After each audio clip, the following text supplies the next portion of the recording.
হরে কৃষ্ণ। আজকে একটা দারুণ ব্লগে আপনাদেরকে একটা দারুণ জিনিস জানাবো। এই ছোট্ট ব্লগটায় অনেক একটা ভালো, বিশেষ করে মায়াপুরের ভক্তদের জন্য, যারা মায়াপুরের ভক্তরা আসেন, বড় বাজারে আসেন। বড় বাজারে এসে ভক্তরা পুরোটাই না খেয়ে থাকতে হয়। বড় বাজারে এসে পুরো না খেয়ে থাকতে হয়, বিস্কিট খাওয়া ছাড়া, বিস্কিট আর ফল।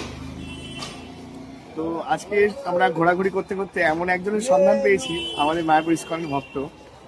উনি বড় বাজারেই, এই পট্টিটার নাম কি? সোনাপট্টিতে। এই দিকটা একটু দেখাবেন প্রভুদিকে। তো এখানে এসে আমরা দেখলাম ইডলি, ধোসাও আছে, হ্যাঁ, সাম্বার বড়াও আছে, পাটিসাপটা, মিষ্টি।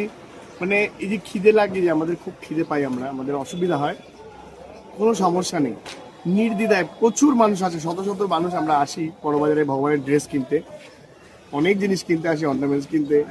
খিদের জন্য খুব সমস্যা হয়। সত্যিই ভাবতে পারিনি ভগবান এখানে এইটা মিলিয়ে দেবেন। আমাদের খুব